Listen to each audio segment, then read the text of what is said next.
Hello guys, Tomasz here, welcome to this new video. In this particular video I'm going to talk about LC1 using the refined M15 swing strategy. Of course, before watching this video, please do not skip any of the previous LC content. Even though it's on M5, it's still very relevant and the process is very similar, so please watch those videos first and then watch this one. So this example here with the LC1 I'm going to talk about, I picked this one because I also received a few questions, and I think it's a common question that how can we approach price when price is trending very hard, okay? And this is when LC1 can be very tidy. So in this case, on the daily, there is not much more information than the fact that price is selling for the last 4 days, correct? Price is at the discount, daily breakout structure. There's not much more information than that. So we need to use the other time frames, such as the H4 and the H1, to understand what should happen next. One thing that I also just want to mention is that after the breakout structure, right? When do we know that the pullback is going to start? Usually is, yes, sometimes you can have a daily chalk, but usually it happens when, for example, the H4, which is the lower time frame compared to the daily, was bullish, okay? That is a good indication that the daily, right, is going to pull back. And when do I know the pullback is over? When the H4 was bearish, in line with the daily swing structure, okay? Now, there's other possibility, that is for price to boss bearish, but continue moving down, okay? And how can we approach this? We know that for the pullback to start, which can happen after the breakout structure, ideally H4 boss bullish.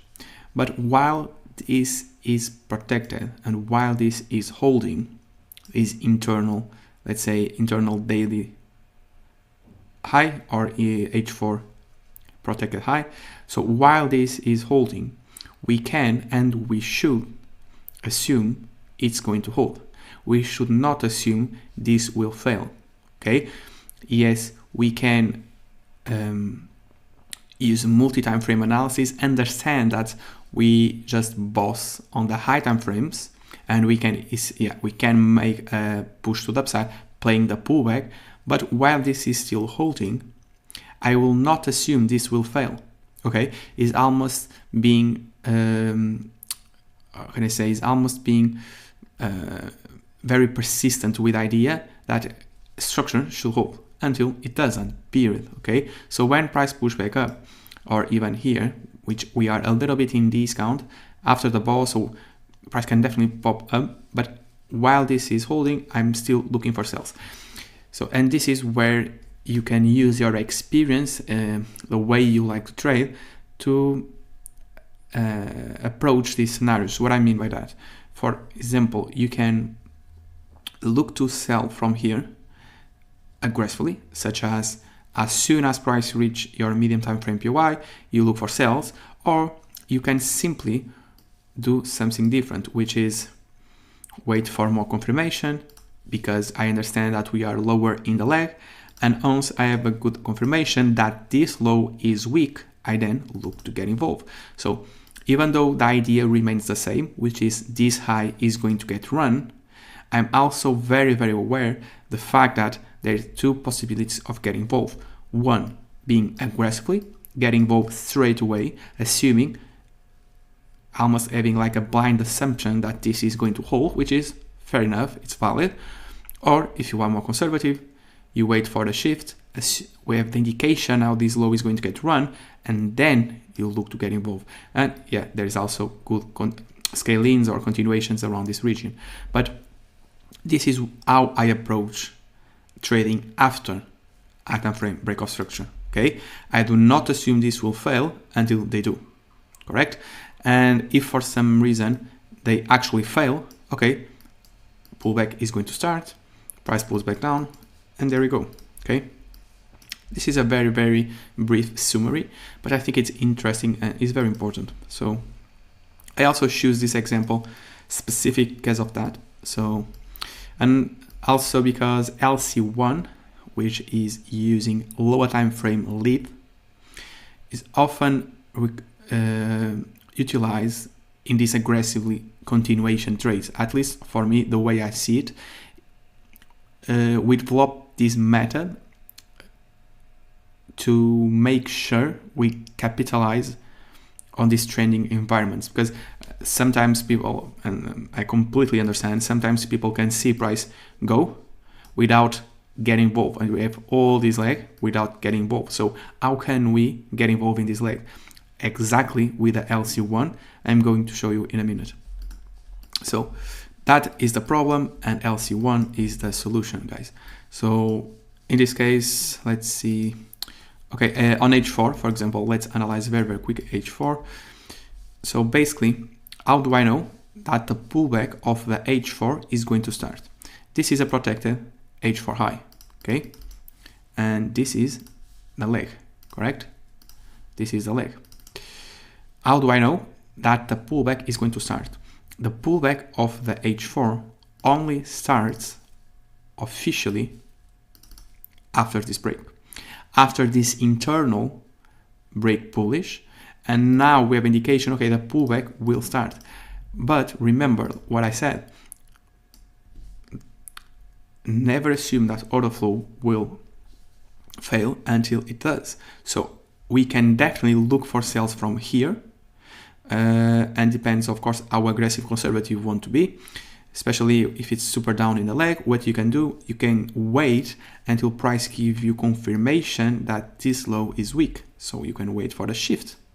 And now we have a confirmation, super high probability setup that the low is going to get run, and we eventually can even get scale-ins during this period. Okay, so that's how I'm approaching. Let's use H1. You can see this form a very, very clean H1 structure. So if price for some reason, let me see here, if for some reason price push up here, I then look to get involved on sales. Again, you can wait for the more confirmation if you are not sure, okay? There's always the possibility of waiting for more confirmation. Something that I notice is as you wait, okay, sometimes you'll miss the move, but as you wait, you get more and more clarity what is going to happen next. Is the same as, for example, you go, let's say, you are in a boat, right, in the middle of the sea, and as you go and you reach, for example, this is not the best example, but as you reach the coast, right, you get close and close, you start seeing, okay, we are like, we can see the city, we can see other places. So what I'm trying to say, sorry, it's not the best example, but is as you let price develop, it will become more clarity, like where we are, what will happen, how can we approach, okay? So if you are not sure, wait, okay? But in this case, let's start, let's go straight to the example. Price never pulls back, okay? Price continues moving down. You can have a lot of fear of missing out, but not anymore with LC1. And now, sorry guys, we have this, okay? And this is when you can use what I just said. After price form an internal pulse bullish, for example, after price form an internal pulse bullish, like break with the body close, ideally with the body close above, that's a very good indication that price is now pulling back. Okay, that's a very good indication that what can happen. However, like I said, we can't assume the high is going to get run until it does. So because of the area of value, because it's such further down in the leg, the only way I'm going to approach this, the way I trade, is by being more conservative. So yes, you can look to trade straight away. That's not a problem, but you can wait for more confirmation, such as waiting for a change of character, waiting for some clean price action, okay?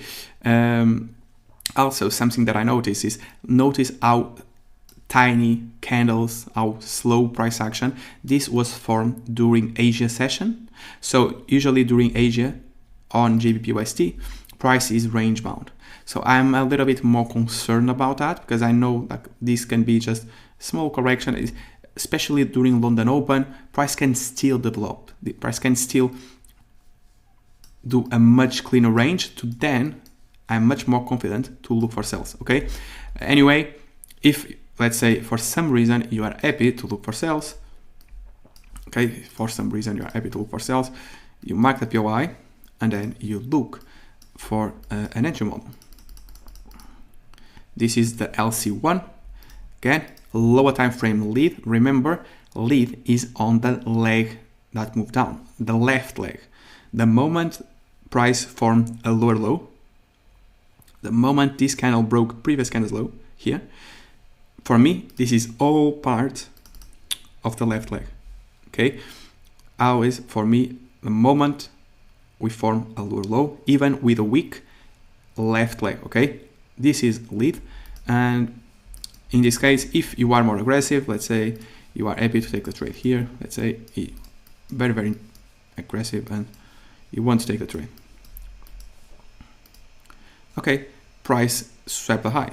So the moment it swept the high and disrupt the supply, I'm no longer interested. I'm no longer trying to catch the high of the move. Okay, so I'm now zoom out. And what we can have here, two things can happen. Okay, this is a very sideways price action during Asia. So price can sweep the high, move down, and then you have a much more developed range like this one. Remember to always look left and see if you can find commonalities in the patterns you are looking for. Remember what happened here. Price swept the high and push back down. What can happen? Swept the high and push back down. Okay, price tends to repeat these patterns. Or on the other hand, what can happen is this can be the first sign with a chalk that price is going to pull back. So I'm in a situation where I'm not sure what's going to happen. But let's say for some reason you want to look for longs because this is a change of character. I personally don't, because again, I'm not taking chalks everywhere. For me, when you go to the daily, the H4, like prices don't have anything to the left, and I'm not interested in taking longs based on just a change of character. It would be much better if you have an internal boss bullish, give me some signs of protected internal low. If price goes up with a candle closure, okay, that's a little bit better. It's still not ideal, but it's a little bit better because at least this is protected, okay? And with a wick, with a sweep right here, price just wick through, no candle closure. I'm not sure still what's going to happen, but for some reason, imagine that you are aggressive and you want to look for longs. Okay, so what you do, you wait for more confirmation, and you wait for the pattern, and price continue going down. So no pattern, and things start to become more clear. Like I said in the beginning, usually when price starts to develop and you give time for price, you don't rush, you let price develop, it makes everything much clearer.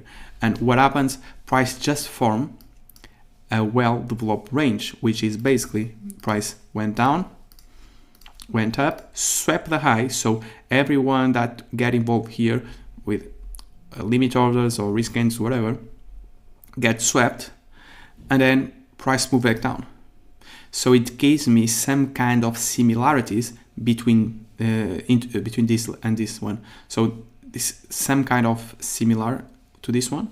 It swept the high and pushed back down. Yes, ideally price have a candle close. I'm not saying that that's not ideal. It's much better. But in this case, because everything is bearish, absolutely everything, daily, H4, H1 structure, H1 order flow, the fact that it swept the high and pushed back down, for me, it was a very good indication that I can mark this POI and look to get involved, making sure price can continue moving down. Because you always need to understand, and especially in trading, is like a chess game. You need to understand you need to understand a few steps in advance, like what can happen and how price will look like. And let's see, if you have, let's say, an impulsive move down, wouldn't that be something you already saw multiple times. It's not very similar to this. I swap the high, push back down. So understanding what can happen and how the range will look like will give you tons of confidence to try to play potential moves in advance, if that makes sense, guys. So yeah, again, looking for sells, everything is bearish, and I'm looking to get involved. Now, what I do? Okay, this video is specific for LC1. Okay, so now I'm going to tell you what are my LC1 rules, right? So my LC1 rules are, I think I need to put like this. Okay. So my LC1 rules, let me just tell you very, very quickly, is that lead is always on the left leg, okay, on the leg that moves away, not the pullback, and any opposite candle color or inside bar. What that means, I'm not looking for fractal highs and lows. Ideally, the lower time frame lead I'm using is like some significant push down, like the most high probability trades are always when leads are relevant, such as, for example, imagine a flip formed through sweep of liquidity that gets swept. Imagine like a very decent low that gets swept. That is perfect, okay? But it's not necessary. For me, as long as it's an opposite candle color, so when I'm looking for longs, even if it's just a red candle, even though that every candle broke previous candle's high, and this candle did not form any kind of fractal pullback, okay, even if it's just all part of the bullish move, I'm looking to the candle's color. So basically, as long as I have like a red candle, I can mark as lead, and I look to get involved. So for me, this is valid lead, even though you can be more conservative and stick to this method, because I know majority of you use this method. Well done, continue doing that. I'm just explaining what I'm doing, okay? And for me, the reason I use this is because I'm using M15. I'm not using M5. So especially when they are aggressively shifts and the ranges are very small and tight, and I just want to get involved, I need to justify my entry model. And if I try to justify my entry model with this, sometimes I will miss trades unnecessarily, because I can see them playing out. I can see I just want to get involved. When you have that experience that of course you never know what's going to happen, but you have a good indication that the price is going to fall in the order flow, and the ranges are tight and the ranges are small, high probability moves, right? For example, in the discount of the bearish swing leg, I want to play the pullback. This is the lead that I personally happy to take, okay? Opposite candle color or inside bar. So if this is red, it's perfect, and I take the trade as lead. Again, guys, you can decide which one you prefer, but because I use M15, like I said, I'm happy to use this and have and take the trade, okay? So basically, let me see, how can I do this? Give me just a minute. Okay, so let's now talk about the trade. Here. Now that you know how I'm going to use lead, you already know that for me, this is lead. It's difficult to see, but this is like a green, in this case, a white candle, price push up, push back down, even though all candles broke previous candles low. So it's all part of the down move, but because on lead, I focus more on candle color, I'm more aggressive, I'm able to take this as valid lead, okay? So let's see. So price mitigates POI. The moment it mitigates the POI, I immediately set the entry. You can give a little buffer, you guys, up to you. You need to test and see what works.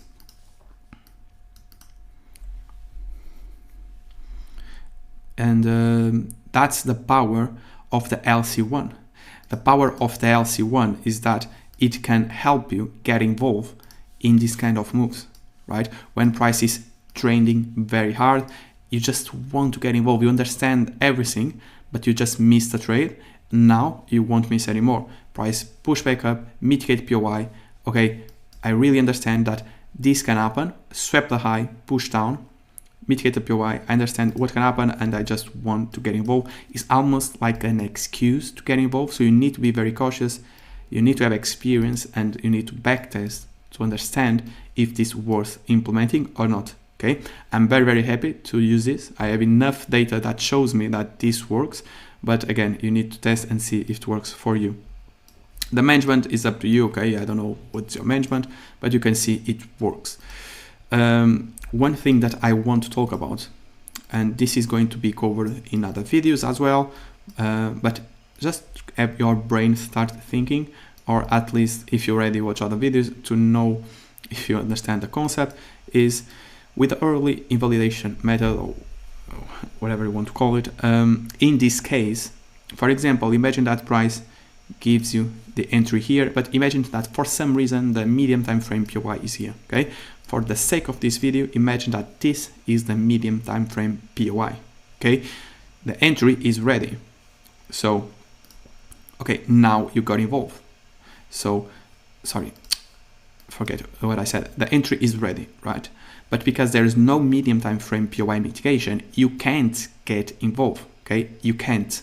So now that the liquidation candle was formed and would get you trigger, when price push back up into the medium time frame POI, you need to wait for the new LC model again. Okay, essentially the LC models can happen everywhere, but they are only trigger points once medium time frame POI is mitigated. If the LC model happen before medium time frame POI is mitigated and the liquidation candle, everything would everything correct, like you would get trigger, but before medium time frame POI mitigation, it means that okay, the pattern is already completed, and now when price mitigates back up to the true mitigation I want to trade from, I wait for another one. Okay, I hope you guys understand. Essentially, I'm trading the pattern, the liquidation of the pattern, and if that gets me trigger before medium time frame POI mitigation, of course I don't get trigger, but if that entry, the candle, if price goes down and the entry gets ready, because it's not at the medium time frame POI mitigation, I need to wait for a new LC model once that medium time frame mitigation is achieved. Okay guys, hope you guys understand this video, especially with the diagram. So yeah, you can see the power of the setup, because it helps you to capitalize in those aggressively moves where price just keeps trending and trending and trending. Okay, that's it guys. Hope you guys like it, and yeah, see you in the next one. Bye.